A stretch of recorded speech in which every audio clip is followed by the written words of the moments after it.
Hi, I'm Bryan Paul. Welcome to the very first episode of Backlogged.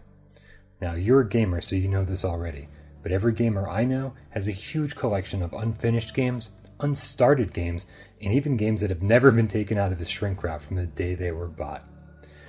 So on every episode of Backlogged, we're going to choose a game, we'll play through it, then we'll talk about it.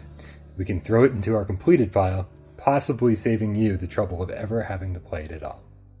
So what game did we choose this week? Gunman's Proof for the Super Famicom, developed by Lennar and published by ASCII Corporation, was released in January of 1997 in Japan. If you're not familiar with Lennar, you're not alone. Despite having worked with Broderbund to develop Deadly Towers on the NES, they have almost no other games worth noting, especially here in the United States. Gunman's Proof would end up being the last game Lennar ever made, and luckily, an awesome swan song for an otherwise forgettable developer.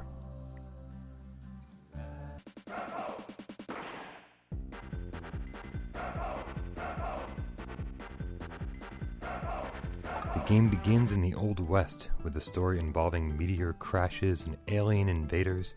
The whole thing has this light-hearted, the world is ending but whatever, Earthbound vibe. Less to do with the actual storytelling and more to do with the upbeat music and cartoony graphics, but still, it's there.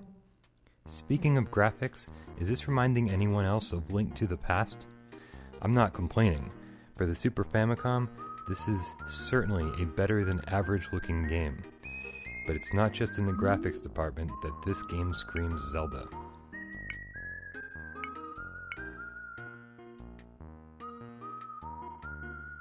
The setup is also very similar. You'll wander through an overworld in typical action RPG style, searching for dungeon after dungeon, defeating boss after boss. Despite all of this, Gunman's Proof never really feels like a Zelda ripoff. It's definitely its own game, for better or for worse. Right off the bat, the combat mechanics are awesome. No magic here, you've got guns. A lot of frickin' guns. Starting off with just a pistol, you'll use L and R to strafe around enemies. You'll generally outmaneuver all of the competition with ease. As the game progresses, you'll upgrade to machine guns, flamethrowers, bazookas, and finally the Magnum. They're all fun to use, but no enemy seems particularly vulnerable to one over another, and once you get the Magnum with its unlimited ammo, there's really no point in turning back.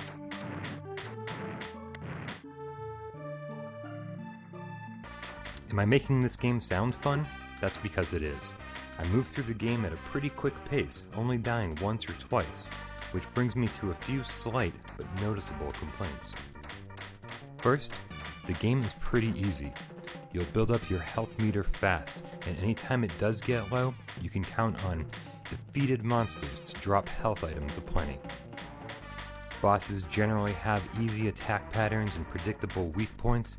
If you die, you won't die again. If health is never an issue, neither is money. I maxed out my currency about halfway through the game without even trying, so buying items was never an issue. Not that there is much to buy. There is a vendor in town you'll use 3 times in total, and a lot of buildings that are never used for really anything at all. Kind of a waste, to be honest.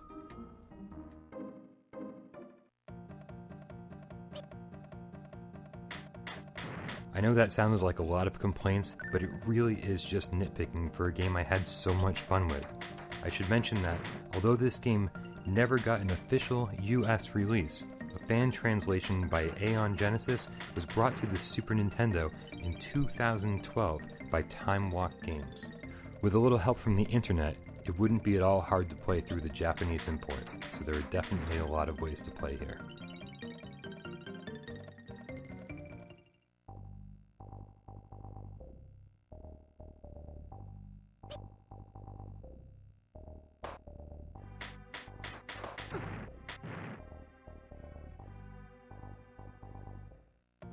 So if I had to give this game a score, it would be an 8 out of 10. It's full of untapped potential for sure, but it's also full of great graphics, great gameplay, great controls, and it's just a whole lot of fun. So I guess that's our first episode of Backlogged. Normally, you'll see me talking with Mike Zeller on our every week podcast, Gaming Without Parole, a show about gaming news and gaming past. You'll find that right here on YouTube. Thank you for watching.